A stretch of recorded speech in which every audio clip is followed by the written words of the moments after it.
El feminismo es para todo el mundo. Bell Hooks. 15. Una política sexual feminista. Una ética de la libertad mutua. Antes del movimiento feminista, antes de la liberación sexual, a la mayoría de las mujeres les resultaba difícil, si no directamente imposible, mantener un rol sexual activo y sano. El pensamiento sexista que se les inculcaba desde su nacimiento, dejaba claro que el campo del deseo sexual y del placer sexual era única y exclusivamente de los hombres, que tan solo una mujer poco o nada virtuosa reconocería su necesidad o sus ganas de sexo. Las mujeres, obligadas a elegir por el pensamiento sexista entre el rol de virgen o el de puta, no tenían ninguna base sobre la que construir una identidad sexual sana. Afortunadamente, el movimiento feminista cuestionó enseguida los estereotipos sexuales sexistas. Fue de gran ayuda que este cuestionamiento llegara en un momento de la historia de nuestro país en el que los métodos anticonceptivos fiables pasaron a ser accesibles para todo el mundo. Antes de los métodos anticonceptivos fiables, la autoafirmación sexual de las mujeres siempre podía llevar el castigo de un embarazo no deseado y al peligro de un aborto ilegal. No hemos recopilado suficientes testimonios que hagan a todo el mundo consciente de las patologías sexuales y los horrores que padecían las mujeres antes de la existencia de métodos anticonceptivos fiables. Me da escalofrío simplemente pensar en un mundo en el que cada vez que una mujer es sexualmente activa, se arriesga a quedarse embarazada. Imaginar un mundo en el que los hombres quieren sexo y las mujeres le tienen miedo. No tenemos suficientes testimonios que nos digan lo que hacían las mujeres para mantener a raya las proposiciones sexuales de los hombres, cómo lidiaban con la violencia marital o con el riesgo de muerte al abordar los embarazos no deseados. Lo que sí que sabemos es que en el mundo de la sexualidad de las mujeres cambió para siempre con la llegada de la revolución sexual feminista. Para quienes habíamos vivido las relaciones sexuales dolorosas de nuestras madres, su amargura y su miedo y su odio absoluto hacia la sexualidad, fue increíble llegar justo cuando nos estábamos volviendo más activas sexualmente a un movimiento que nos prometía libertad, placer y disfrute. Hoy en día las mujeres tienen tan pocos impedimentos que repriman la expresión de su deseo sexual que nuestra cultura corre el riesgo de enterrar la memoria histórica del asalto patriarcal sobre los cuerpos y la sexualidad de las mujeres. Desde ese lugar del olvido, los intentos de ilegalizar el aborto pueden centrarse en la cuestión de si se acaba o no con una vida sin debatir siquiera las devastadoras consecuencias que tendría sobre la sexualidad de las mujeres acabar con el aborto legal. Seguimos viviendo entre generaciones de mujeres que no han conocido nunca el placer sexual, mujeres para las que el sexo solo ha significado una pérdida, una amenaza, un peligro o una derrota. La libertad sexual de las mujeres requiere métodos anticonceptivos seguros y fiables. Sin ellos, las mujeres no pueden controlar completamente las consecuencias de la actividad sexual. Pero esta libertad también requiere un conocimiento del propio cuerpo, una comprensión del significado de la integridad sexual. En sus inicios, el activismo feminista en torno a la sexualidad se centró tanto en conseguir que las mujeres conquistáramos el derecho a ser activas sexualmente cuando quisiéramos serlo y con quien quisiéramos serlo, que se descuidó la educación feminista para una conciencia crítica que nos enseñara cómo respetar nuestros cuerpos de forma antisexista y en qué consistiría un sexo liberador. A finales de los años 60 y principios de los 70, a menudo se animaba a las mujeres a percibir como sinónimos la libertad sexual y la promiscuidad sexual. En esa época y hasta cierto punto en la actualidad, la mayoría de los hombres heterosexuales veían y ven a una mujer liberada sexualmente como a alguien sexualmente activo que les dará pocos problemas, es decir, que no exigirá nada a cambio, en especial en el terreno emocional.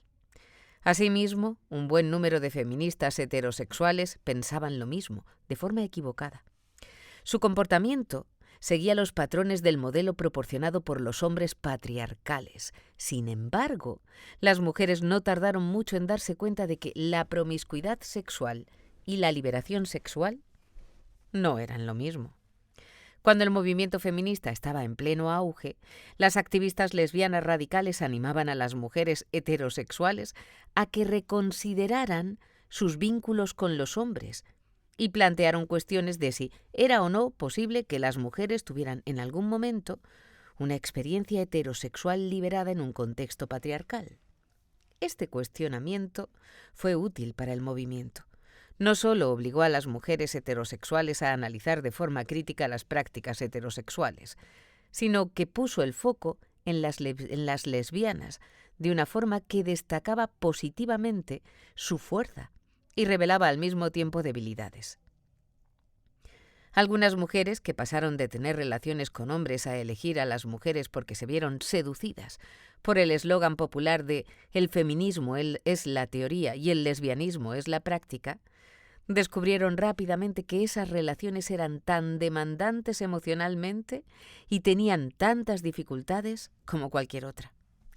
Que las relaciones lésbicas fueran tan buenas o mejores que los vínculos heterosexuales solía estar determinado no porque ambas partes fueran del mismo sexo, sino porque el grado de compromiso alcanzado con acabar con la idea de romanticismo, con las relaciones basadas en una cultura sadomasoquista de la dominación, según la cual en todas las relaciones hay una parte dominante y otra sumisa. La promiscuidad sexual entre lesbianas no podía equipararse a la liberación sexual, al igual que sucedía con la práctica heterosexual. Independientemente de su preferencia sexual, las mujeres a las que esta identificación les suponía sufrimiento acabaron desilusionándose con el sexo. Por otra parte, considerando la conexión entre la dominación masculina y la violencia sexual, nos sorprende que a menudo fueran mujeres heterosexuales las que se quejaban de su insatisfacción sexual. Como consecuencia de esta desilusión con el sueño de la libertad sexual, muchas pensadoras feministas abandonaron estas experiencias o dejaron de discutir sus efectos negativos, a los que se enfrentaba una amiga o una compañera, y albergaron cierto resentimiento hacia cualquier actividad sexual, especialmente con hombres. A las lesbianas radicales, que en su día habían sido las únicas voces que animaban a las mujeres a que dejaran de acostarse con el enemigo, se les sumaron mujeres heterosexuales que empezaron a elegir vínculos del mismo sexo porque estaban totalmente desilusionadas con los hombres. De repente, el discurso sobre la sexualidad, particularmente en cualquier debate que surgía sobre relaciones sexuales, hizo que pareciera que cualquier coito era una extorsión sexual, que cualquier penetración de la mujer por el hombre era una violación. Durante un tiempo, estas teorías y las mujeres carismáticas que las defendían tuvieron un fuerte impacto sobre las conciencias de las jóvenes que estaban luchando por establecer identidades sexuales nuevas y diferentes. Muchas de estas jóvenes acabaron eligiendo la práctica de la bisexualidad o relaciones con hombres en las que se acordaba que ellas serían las que determinaran la naturaleza de cualquier encuentro sexual. Sin embargo, muchas jóvenes simplemente se alejaron del pensamiento feminista. Y en este alejamiento volvieron a encontrar su sitio en nociones obsoletas de libertad sexual y las adoptaron a veces como venganza. No es de extrañar que las contradicciones y los conflictos que surgieron como consecuencia de las tensiones entre placer sexual y peligro o libertad sexual y servidumbre encontraran un seductor campo de experimentación en el sadomasoquismo sexual. En esencia, todos los interrogantes feministas de la sexualidad estaban ligados a la cuestión del poder. No importaba cuánto hablaran las pensadoras feministas sobre igualdad en el campo del deseo sexual y su puesta en práctica, las dinámicas de poder y falta de poder ponían en duda nociones simplistas de opresores y oprimidos. nada restó más legitimidad a la crítica feminista de la práctica heterosexual que la revelación de que las lesbianas feministas practicaban sadomasoquismo, un mundo de cambio de roles en el que las posiciones de poder y de sumisión se consideraban aceptables. En la práctica, el debate feminista radical sobre la sexualidad se cerró cuando las mujeres del movimiento empezaron a discutir si una mujer podía considerarse liberada, fuera lesbiana o heterosexual, si practicaba sadomasoquismo. Las diferencias de opinión sobre el significado y la importancia de la pornografía patriarcal estaban ligadas a este asunto. Al enfrentarse a cuestiones de tanto peso como para dividir y afectar al movimiento, la mayoría de los debates feministas radicales sobre sexualidad dejaron de ser públicos a finales de los años 80. Se desarrollaban en espacios privados. Hablar en público sobre sexualidad había devastado al movimiento. Las feministas que siguieron hablando de sexualidad en público eran en su mayoría conservadoras, a veces puritanas y antisexo. El movimiento cambió radicalmente. Pasó de ser un espacio donde se reivindicaba y se celebraba la liberación sexual de las mujeres a otro en el que los debates públicos sobre sexualidad se centraban más en la violencia sexual y la victimización. Muchas feministas convencionales, que habían sido las grandes defensoras de la libertad sexual de las mujeres y ya empezaban a tener años, comenzaron a hablar sobre el placer sexual como algo sin importancia y a valorar la abstinencia sexual. Cada vez más, las mujeres que hablan y escriben abiertamente sobre deseo y prácticas sexuales tienden a descartar y a distanciarse de la política sexual feminista. Y más que nunca, el movimiento feminista se percibe fundamentalmente como antisexo. El innovador discurso feminista sobre la pasión y el placer sexual ha sido arrinconado y es ignorado por casi todo el mundo y, por lo tanto, las mujeres y los hombres siguen dependiendo de modelos patriarcales de libertad sexual. A pesar de la revolución sexual y del movimiento feminista, sabemos que la mayoría de las mujeres heterosexuales tienen relaciones sexuales solo porque los hombres quieren tenerlas. Que los homosexuales jóvenes, hombres y mujeres, siguen sin tener un entorno público o privado de apoyo que afirme su preferencia sexual. Que la iconografía sexista de virgen o puta sigue presente en la imaginación erótica de hombres y mujeres. Que la pornografía patriarcal sexual impregna todos los medios de comunicación de masas. Que los embarazos no deseados están aumentando. Que los y las adolescentes a menudo practican sexo insatisfactorio e inseguro. Y que en muchos matrimonios y parejas de larga duración, ya sean del mismo sexo o heterosexuales, las mujeres no tienen relaciones sexuales. Todos estos hechos demuestran la necesidad de un discurso feminista renovado sobre sexualidad. Seguimos necesitando saber en qué consiste una práctica sexual liberadora. Básicamente, el respeto mutuo es esencial para una práctica sexual liberadora, así como la convicción de que el placer sexual y la satisfacción se logran mejor en un contexto de elección y acuerdo. Dentro de la sociedad patriarcal, los hombres y las mujeres no pueden alcanzar la plenitud heterosexual a menos que ambas partes se hayan liberado de su pensamiento sexista. Mucha gente sigue considerando que el rendimiento sexual de los hombres está determinado únicamente por si el pene está duro y se mantienen las erecciones, una noción que está ligada al pensamiento sexista. Al igual que los hombres tienen que liberarse del supuesto sexista de que la sexualidad de las mujeres existe para servir y satisfacer sus necesidades, muchas mujeres tienen que librarse de la fijación en la penetración. Durante el auge de la liberación sexual y el movimiento feminista contemporáneo, las mujeres descubrieron que los hombres a menudo estaban dispuestos a aceptar la igualdad en todos los ámbitos, salvo en el sexual. En el dormitorio muchos quieren una mujer con deseo sexual, con ganas de dar y compartir placer, pero en el fondo no renuncian al supuesto sexista de que su actividad sexual, es decir, su deseo de tener relaciones, debe responder de forma automática a la de ellos. Muchos encontraron divertido hacerlo con mujeres dispuestas, liberadas y excitadas, pero dejaba de tener gracia cuando esas mujeres manifestaban que también querían compartir un espacio que no fuera el sexual.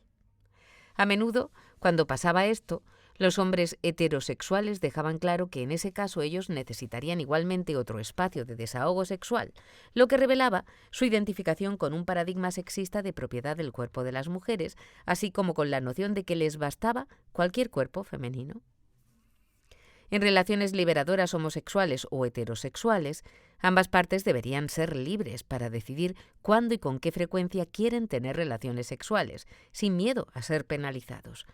Hasta que los hombres dejen de creer que alguien distinto de ellos mismos debe satisfacer sus necesidades sexuales, se mantendrá la exigencia de subordinación sexual de sus parejas. Una política sexual feminista verdaderamente liberadora reivindicará siempre como aspecto central un rol sexual activo para las mujeres. Este rol no puede existir si las mujeres creen que sus cuerpos tienen que estar siempre al servicio de otros. A menudo las prostitutas profesionales y las mujeres en general entienden su libre intercambio de sexo por bienes o servicios como una prueba de que están liberadas. Se niegan a reconocer el hecho de que cuando una mujer se prostituye porque no puede satisfacer de otra forma sus necesidades materiales, está poniendo en riesgo su integridad sexual, el espacio donde ella controla su cuerpo. Muchas mujeres heterosexuales no han podido liberarse todavía del supuesto sexista de que su sexualidad tiene que ser siempre objeto de deseo para los hombres para que tenga un valor y un sentido. Para liberarse, deben terminar de creerse que tanto las relaciones con personas del mismo sexo como la masturbación o la ausencia de sexo pueden ser tan enriquecedores y vitales como las relaciones sexuales con hombres en el marco de una cultura patriarcal.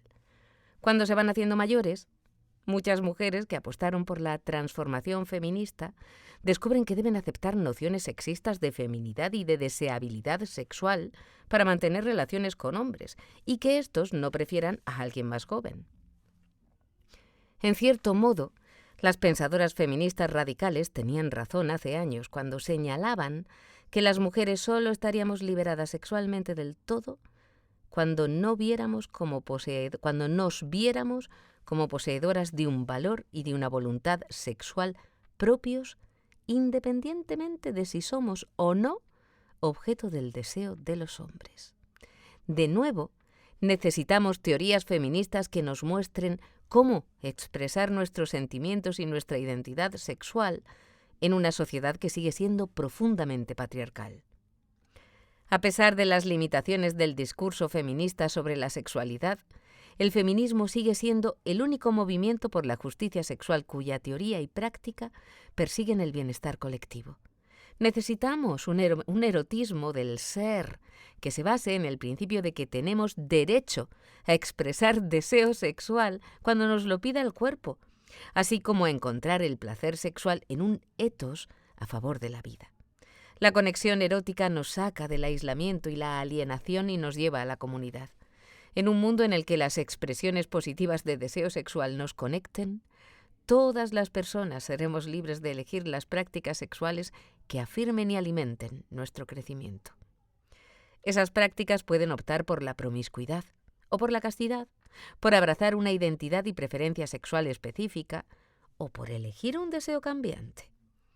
No encasillado, que se despierte tan solo por la interacción y el compromiso con personas concretas, con quienes sentimos la chispa del reconocimiento erótico, independientemente de su sexo, raza, clase o incluso de su preferencia sexual.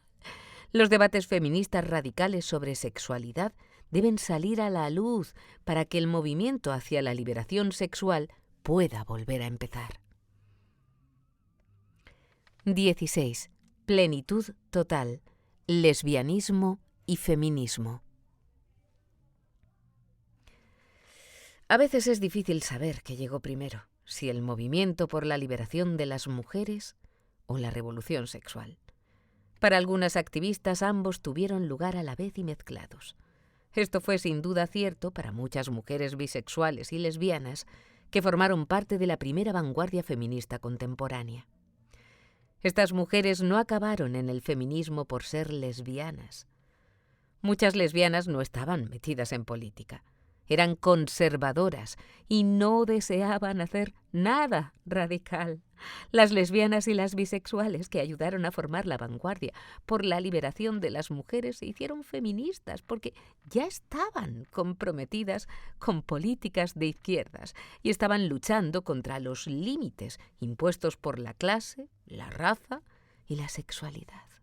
La liberación de las mujeres era un tema que ya habían reivindicado psicológicamente al rebelarse contra las nociones tradicionales de género y deseo. El simple hecho de ser lesbiana no te convierte en feminista, más de lo que el hecho de ser lesbiana te hace tener compromiso político. Formar parte de un grupo explotado no hace que una persona sea más propensa a oponer resistencia. Si así fuera, todas las mujeres, y eso incluye a todas las lesbianas del planeta, habrían querido participar en el movimiento de las mujeres. La experiencia, la conciencia y la voluntad suelen ser los factores que llevan a las mujeres a participar en movimientos de izquierdas.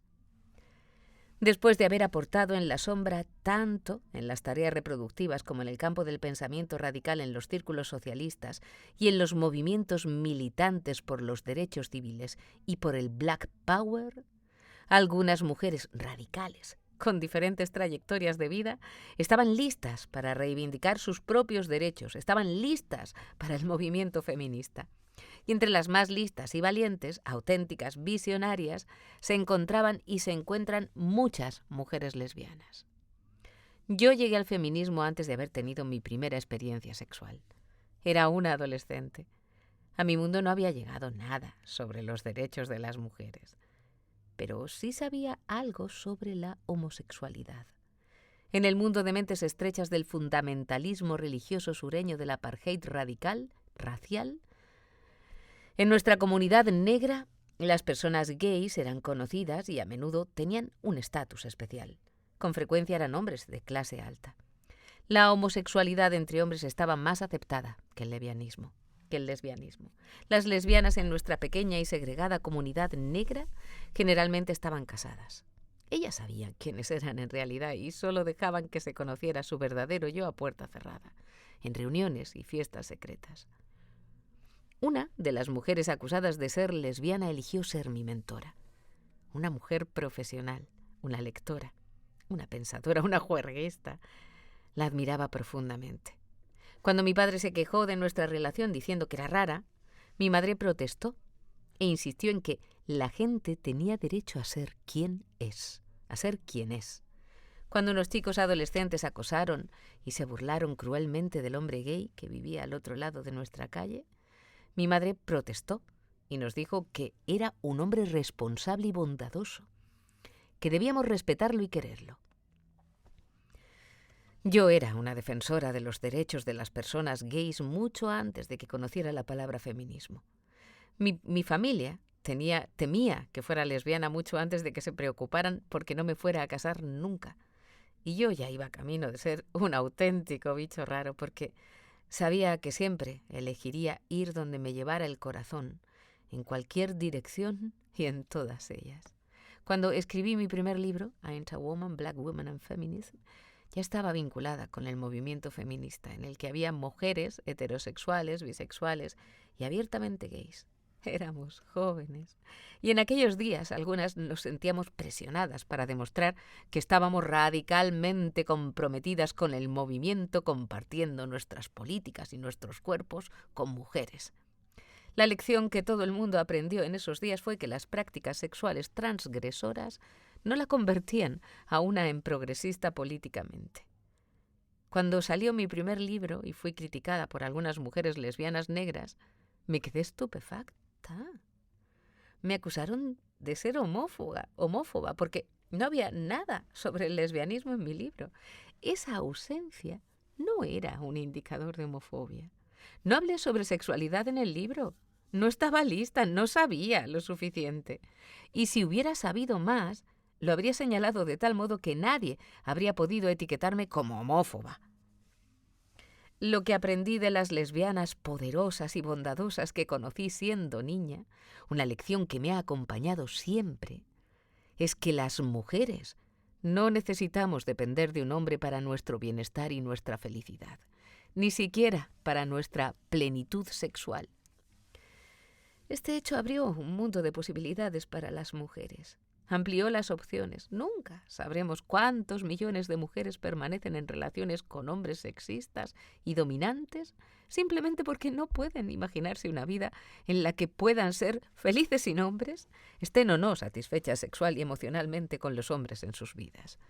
Si una mujer siente que necesita algo más que a sí misma para legitimar y validar su existencia, está regalando su poder de definirse a sí misma, su agencia. Las mujeres lesbianas me inspiraron desde que era niña para reclamar el espacio de mi propia autodefinición. Esta es la sabiduría especial de las pensadoras lesbianas radicales. Esta es la sabiduría especial que las pensadoras lesbianas radicales trajeron al movimiento feminista. También había mujeres heterosexuales excepcionales que teóricamente entendían que una mujer podía realizarse sin la aprobación de los hombres, sin la aprobación de los hombres, sin la afirmación erótica masculina, pero no trajeron al movimiento una experiencia vivida de esa idea.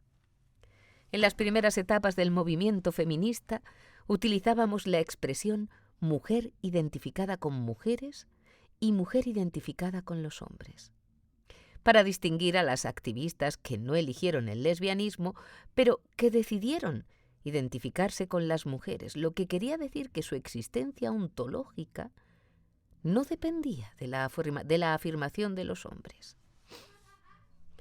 Las mujeres que se identificaban con los hombres eran aquellas que abandonaban los principios feministas en un abrir y cerrar de ojos, interferían con sus preocupaciones románticas, heterosexuales. Eran las mujeres que apoyaban a los hombres más que a las mujeres, que podían ver siempre las cosas desde una perspectiva masculina. Cuando impartí uno de mis primeros cursos de estudios de la mujer en San Francisco, me topé con un grupo de estudiantes lesbianas radicales que querían saber por qué seguía interesada en los hombres. Un día, después de clase, en la zona de aparcamiento se produjo una fuerte discusión.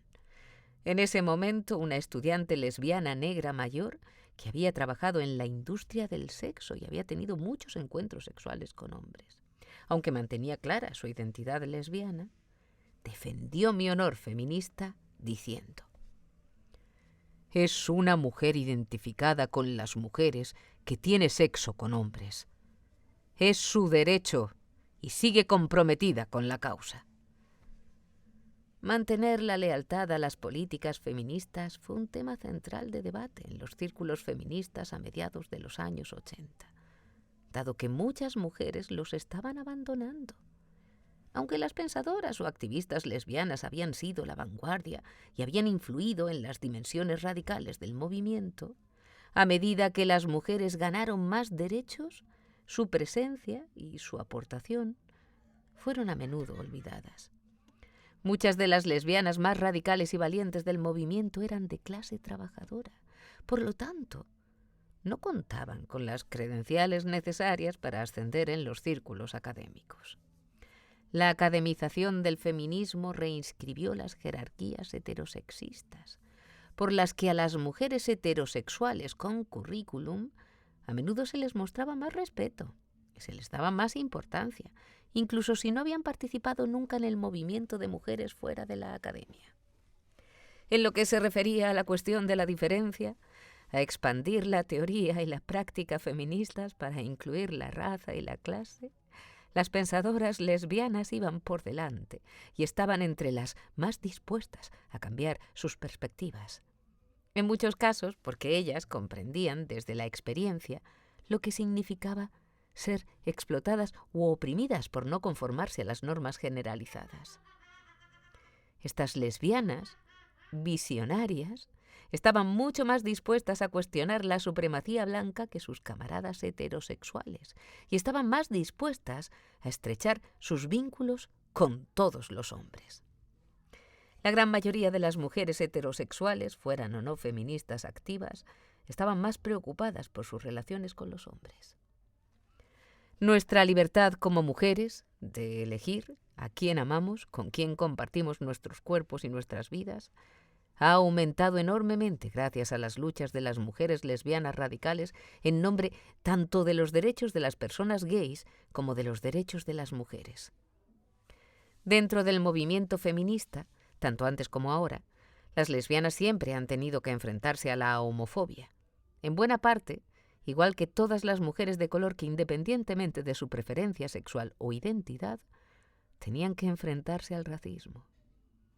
Las mujeres que dicen que son feministas mientras perpetúan la homofobia están tan equivocadas y son tan hipócritas como aquellas que quieren sororidad mientras se aferran al pensamiento supremacista blanco.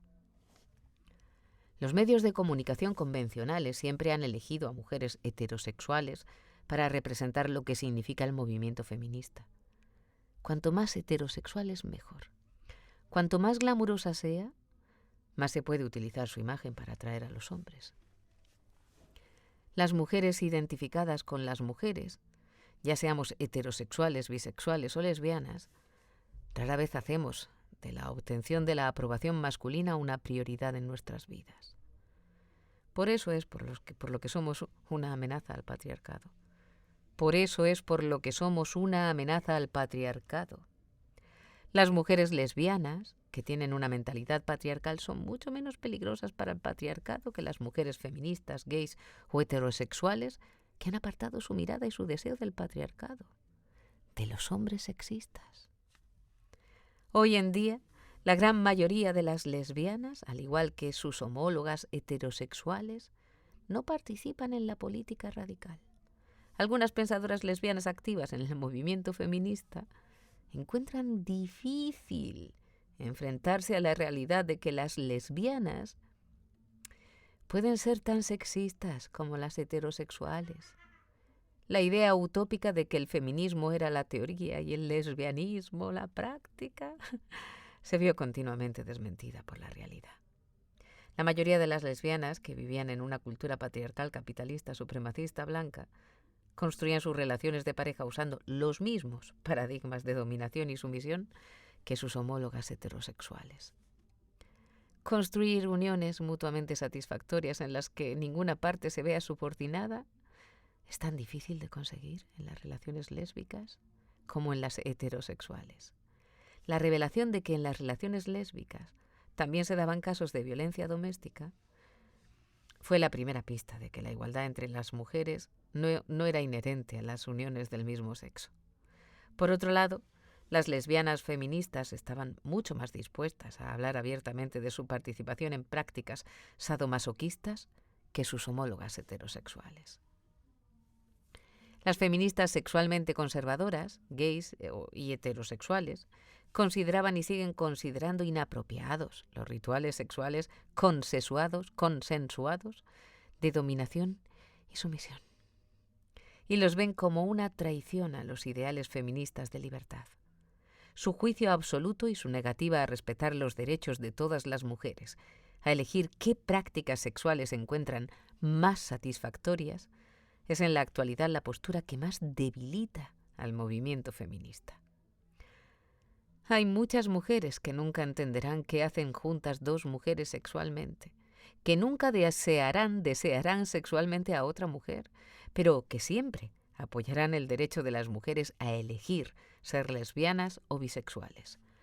Se puede dar el mismo apoyo a las lesbianas y heterosexuales que participan en actos sexuales que nunca atraerán a la mayoría de las mujeres o a la mayoría de la gente. La crítica conservadora feminista al sadomasoquismo lésbico oculta una homofobia subyacente. Cada vez que una mujer actúa como si las lesbianas debieran seguir normas morales rígidas para ser aceptadas o para no incomodar a las personas heterosexuales, está perpetuando la homofobia. De forma asintomática, a medida que más mujeres heterosexuales empezaron a hablar abiertamente sobre sus prácticas sadomasoquistas, la crítica feminista dejó de ser tan dura e implacable. Hacer frente a la homofobia siempre será una dimensión del movimiento feminista. Por lo tanto, no podrá existir una sororidad entre mujeres mientras las heterosexuales falten al respeto y subordinen a las lesbianas. En el movimiento feminista que mira al futuro, se reconoce plenamente el trabajo de las activistas lesbianas. Sin la contribución del lesbianismo radical, la teoría y la práctica feministas nunca se habrían atrevido a superar los límites del heterosexismo para crear espacios en los que las mujeres, todas las mujeres, independientemente de su identidad o preferencia sexual, pudieran y puedan ser tan libres como quieran. Este legado debe ser constantemente reconocido y celebrado.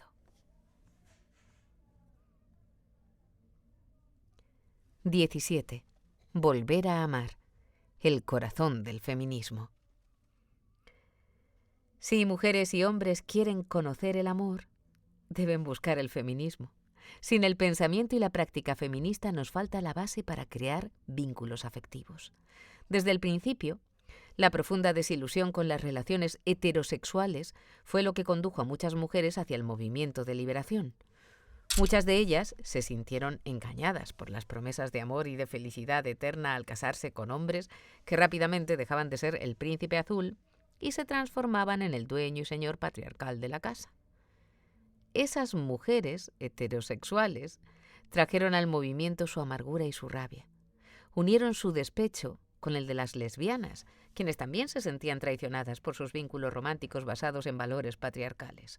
Como consecuencia, en lo que se refiere a la cuestión del amor, en los inicios del movimiento las feministas tomaron la postura de que la liberación de la mujer solo se podría lograr si las mujeres se desprendían del amor romántico. Nuestro anhelo de amor, se decía en nuestros grupos de conciencia, era la trampa seductora que nos llevaba a enamorarnos de amantes patriarcales, hombres o mujeres, que usaban ese amor para someternos y dominarnos. Como me sumé al movimiento feminista antes siquiera de haber tenido mi primera relación sexual con un hombre, me dejó atónita el intenso odio y la rabia que las mujeres expresaban con relación a los hombres. Sin embargo, entendía totalmente las razones que había detrás de esa rabia. Mi propia aproximación al pensamiento feminista durante mi adolescencia fue una reacción directa contra la dominación que ejercía mi padre sobre todo el mundo en nuestra casa. Mi padre, al ser militar, atleta, diácono en la iglesia, proveedor y mujeriego, era la encarnación misma de la norma patriarcal. Fui testigo del dolor de mi madre y me rebelé. Ella jamás expresó ira o rabia ante la injusticia de género, a pesar de la violencia y las humillaciones de mi padre.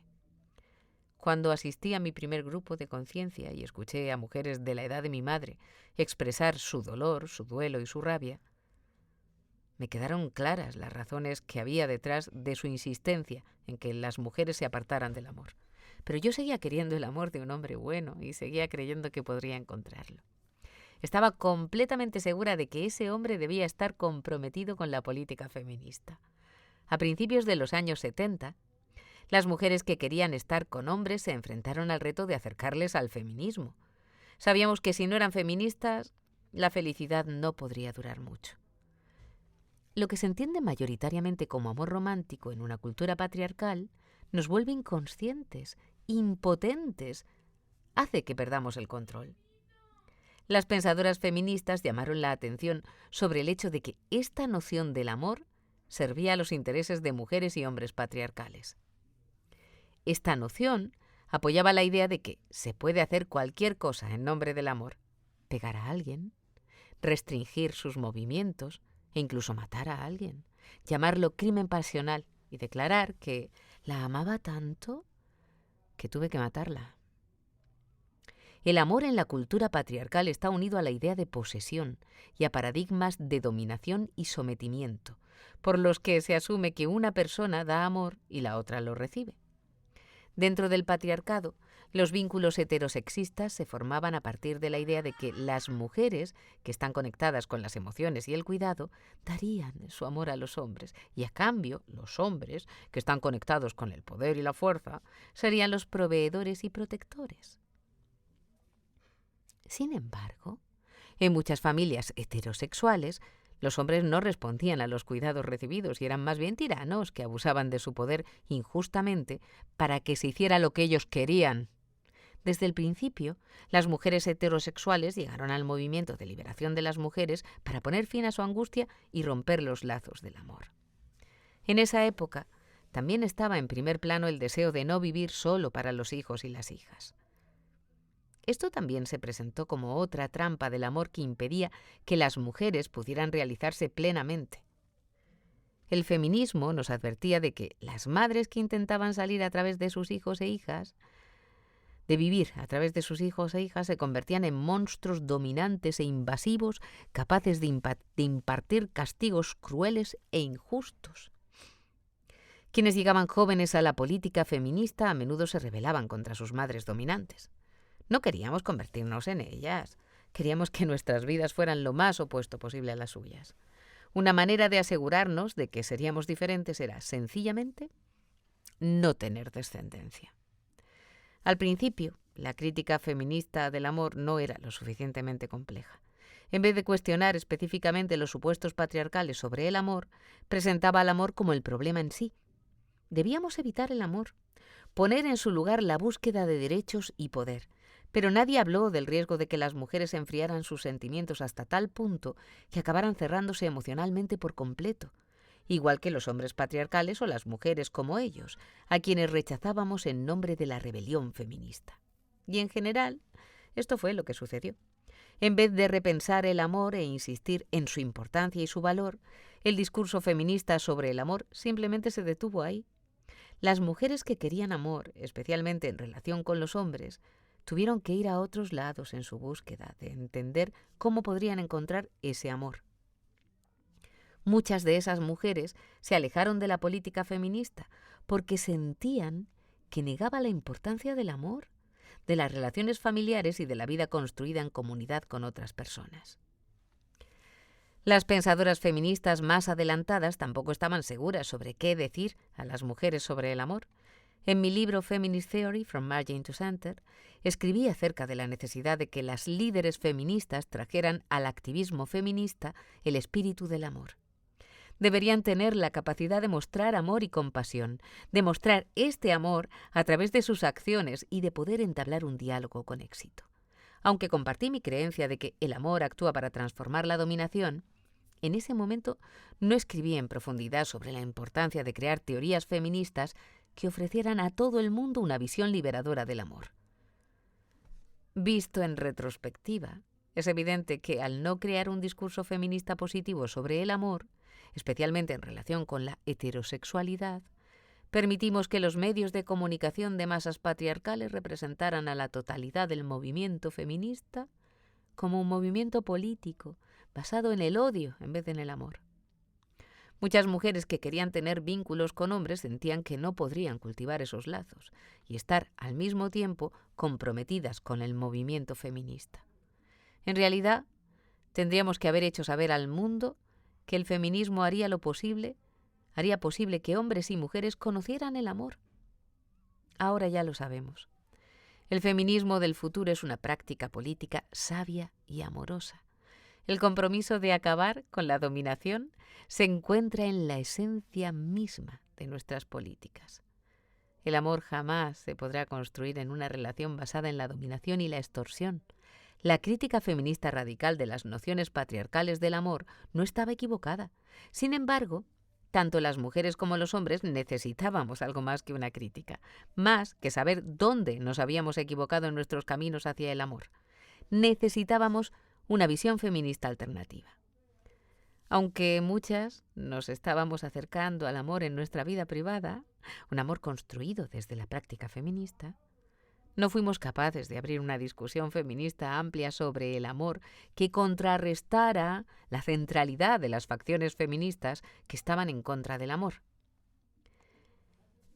La intuición de nuestra visión alternativa sigue señalando una verdad fundamental y necesaria. No puede haber amor cuando hay dominación.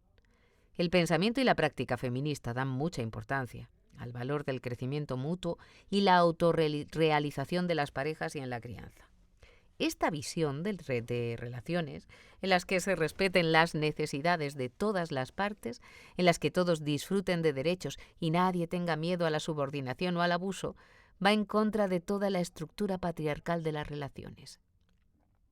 La mayor parte de la gente hemos sufrido o sufriremos alguna forma de dominación masculina en nuestra vida íntima y privada por parte de hombres encargados de la crianza, padres, hermanos o, en el caso de mujeres heterosexuales, en una relación romántica. En la actualidad, el bienestar emocional de mujeres y hombres mejoraría si ambas partes adoptaran el pensamiento y la práctica feminista. Una verdadera política feminista nos libra de las cadenas y nos conduce a la libertad, nos lleva de la ausencia de amor al amor. El apoyo mutuo es la base del amor y la práctica feminista es el único movimiento por la justicia social de nuestra sociedad que crea las condiciones en las que se puede cultivar. Cuando admitamos que el amor verdadero se basa en el reconocimiento y la aceptación, que ese amor se construye sobre la gratitud, el cuidado, la responsabilidad, el compromiso y el conocimiento mutuo, entenderemos que no puede haber amor sin justicia. Si somos conscientes de ello, comprenderemos que el amor tiene el poder de transformarnos y nos da la fuerza para oponer resistencia a la dominación. Elegir la política feminista es elegir el amor.